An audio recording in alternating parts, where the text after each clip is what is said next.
आज मैं बात करने वाला हूँ JEE 26 स्टूडेंट से जो स्टूडेंट्स क्लास 11th में हैं और आपको कौन सी बुक्स फॉलो करनी है ये आज इस वीडियो में हम डिस्कस करेंगे। और इसका शॉर्ट आंसर है कोई सी भी बुक फॉलो नहीं करनी है, ठीक है। लॉन्ग आंसर ही बताऊंगा और फिर लास्ट में सजेशन भी दूंगा कुछ बुक्स के, ठीक है। शुरू करने से पहले चैनल को सब्सक्राइब मॉडिफाई कर ले for the best JEE guidance. And अगर आप मेरे साथ अपनी JEE प्रेप करना चाहते हो तो मेरा JEE 26 course is available at a very good discount till 18th of अगस्त। 7500 में आप ये कोर्स ले सकते हैं using the first link in description. इसके बारे में एंड में मैं और बात करूंगा। तो बुक्स की जहाँ तक बात है तो मेरे हिसाब से 99% JEE एस्पिरेंट्स को कोई भी बुक सॉल्व नहीं करनी चाहिए। क्यों? क्योंकि ज़्यादातर बच्चे जो होते हैं, जैसे अपन 99% की बात करें तो 99 परसेंटाइल अपने JEE मेन में आती है ना, तो उसके लिए स्कोर चाहिए होता है 300 में से लगभग 200 अप्रॉक्स, ठीक है। अब यूँ मत बोलो 230 कट ऑफ की फालतू बातें नहीं, मतलब अप्रॉक्स बात कर रहा हूँ, राइट। तो इतने नंबर अगर आपको लाने हैं तो आप अगर अपनी कोचिंग की शीट भी बहुत ढंग से कर लेते हो ना, आप ले आओगे, ठीक है। आप इधर उधर भागोगे, it's literally a waste of time. और JEE एडवांस में भी टॉप 1000 के अंदर बहुत इजीली फिनिश आ सकती है just using your coaching material. केवल अपना कोचिंग मटेरियल, अब मैं अज्यूम कर रहा हूँ आपके पास अच्छा मटेरियल है, ऐसा नहीं कि कोई भी रैंडम किसी कोचिंग का मटेरियल है। आई एम अज्यूमिंग कि कोई नेशनल लेवल की अच्छी कोचिंग आपके पास है, राइट। तो अगर आप वैसा कुछ सॉल्व करते हैं then you will definitely clear, कोई दिक्कत ही नहीं आएगी। बुक्स किसको सॉल्व करनी है? जो बच्चा टॉप 100 में रैंक लाना चाहता है, जो बच्चा फर्स्ट रैंक लाना चाहता है, उसके लिए बुक्स होती हैं। वो भी कुछ स्पेसिफिक बुक्स होती हैं जो कोचिंग के बियॉन्ड जाती है। क्योंकि अगर आपको बहुत ही टॉप रैंक लानी है ना तो उसमें क्या है, आपको थोड़ा सा कोचिंग के बियॉन्ड पढ़ना पड़ता है। जैसे एक आई एरोडो बुक का आपने नाम सुना होगा, वो बुक JEE से थोड़ी सी अबव लेवल पर आती है, पर वो बच्चे करते हैं, टॉपर्स क्यों करते हैं? क्योंकि उनको पता है कि अगर हमें JEE एडवांस में अच्छी रैंक लानी है तो JEE एडवांस हमारे लिए सरल लगना चाहिए। और JEE एडवांस कब सरल लगेगा? जब हम एडवांस से ऊपर की चीज़ें करेंगे। अब मैं आपसे 2 या 3 सिंपल से सवाल पूछता हूँ। क्या आपसे आपके कोचिंग के मॉड्यूल के 80% से ज़्यादा सवाल हो जाते हैं?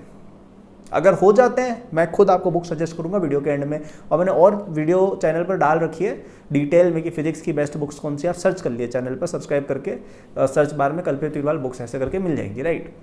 तो यस या नो लिखो कमेंट्स में कि क्या आपसे आपके कोचिंग के 80% क्वेश्चन हो जाते हैं। अगर आपसे अपने कोचिंग के ही 40, 50, 60% क्वेश्चन ही हो रहे हैं तो आप क्यों कोई और रिसोर्स पे जा रहे हो? क्या आपको वो पहले नहीं करना चाहिए? मतलब इट इज़ लाइक कि आपको साइकिल चलानी आती नहीं है और आप डायरेक्ट सुपर बाइक चला रहे हो, right. It doesn't make much sense. तो पहले अपना कोचिंग का ही बहुत अच्छे से आपको पढ़ना है, कोचिंग का सारा होमवर्क करना है, सर ने जो भी पढ़ाया वो सब रिवाइज करना है, अच्छे मार्क्स लेके आना, सबसे इंपॉर्टेंट चीज़ वो है, ठीक है। वो एक बार आपका हो गया, उसके बाद और आप कंफर्टेबल हो कि यार आपसे सारा होमवर्क वगैरह हो रहा है, 80% चीज़ें आप एटलीस्ट कर लेते हो, और उसके बाद आपको 1-2-3 घंटे दिन का टाइम मिल गया या कभी संडे को टाइम मिल गया, तो आप डेफिनेटली बुक्स पर जा सकते हो। और फिर वो बुक्स कौन सी लेनी है? वो बुक्स लेनी है आपकी कोचिंग से डिफरेंट। अब यहाँ पे ऐसी बुक्स मत खरीद लेना कि किसी पब्लिकेशन की बुक ले ली कि XYZ कॉन्सेप्ट्स ऑफ JEE, कोई ज़रूरत नहीं उसकी। क्यों? क्योंकि आप ऑलरेडी एक अच्छी कोचिंग का मटेरियल कर चुके हो, so it doesn't make sense. तो अब आप बुक्स यूज़ करोगे फॉर एक्स्ट्रा कॉन्सेप्चुअल बिल्डिंग, जिसमें सबसे पहला नाम तो NCERT आ गई, वो तो मैं मानता हूँ सबको करनी चाहिए वैसे भी। एक HC Verma concept of physics आ गई, उससे काफ़ी अच्छे कॉन्सेप्ट्स बिल्ड होते हैं। फिजिक्स में एक इरोडोव आ गई, ठीक है, वो एडवांस लेवल से और ऊपर अगर आपको जाना है तो उसके लिए हो गई। फिर आपकी ए दास गुप्ता या ब्लैक बुक हो गई मैथ्स में।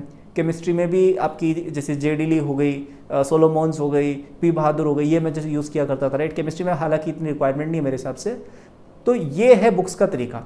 अब बच्चे क्या करते हैं, 5 रिफ्रेशर खरीद रखी है, अरिहंत की, संगेज की, GB बतला की, 5-6 करेंगे कुछ भी नहीं वो सॉल्व, बस किताबें इकट्ठा कर रखी हैं, उसका कोई सेंस नहीं है। आप केवल बर्डन में डूबोगे और फालतू पैसे वेस्ट करोगे, कोई सेंस नहीं है, ठीक है। So I think first you should refer to some online, you should refer to your coaching और उसको सॉल्व करो, ठीक है। और बुक्स की रिलेवेंस ना पहले ज़्यादा होती थी, क्योंकि देखो कई बार हर बच्चे कोचिंग नहीं जा पाते थे, या फिर कोचिंग जाते भी थे तो लेक्चर मिस हो जाते थे। आजकल यूट्यूब पे इतनी चीज़ें आ गई हैं, ऑनलाइन आप में से ज़्यादातर बच्चों को ऑफलाइन प्लस ऑनलाइन मिक्स मिलता होगा, राइट। तो इतनी चीज़ें आपके पास अगर आ गई हैं तो आप क्यों मतलब इधर उधर आप भटकना चाह रहे हो, राइट। आई वुड से स्पेशली बुक्स पे, बुक्स तो अब एक मेरे हिसाब से पुराना सोर्स हो चुका है। Books are good for practice I would say, otherwise YouTube या online lectures are better according to me if you want to self study and all of that. And ज़्यादातर बच्चे आजकल वही करते हैं, ठीक है। तो आई होप इस वीडियो से आपको क्लैरिटी मिल गई होगी कि ज़्यादातर बच्चों को बुक सॉल्व नहीं करनी है, आप अपनी कोचिंग के मटेरियल पर ध्यान दो, वही सबसे बेस्ट है, ठीक है। क्योंकि कोचिंग का मटेरियल JEE के अकॉर्डिंग बना हुआ है। बुक्स कई सारी JEE के अकॉर्डिंग नहीं बनी होती है,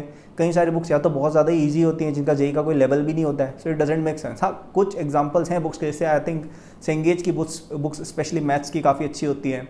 बाकी मैंने और भी 3-4 नाम लिए हैं, वो भी काफ़ी अच्छे होते हैं, right. And too many books ज़्यादा बुक सॉल्व करने से कई बार कचरा भी हो जाता है, क्योंकि किसी बुक में एक कॉन्सेप्ट ऐसे लिखा होता है, किसी बुक में ऐसे लिखा होता है दोनों सही, लेकिन आप कंफ्यूज हो जाओगे, राइट।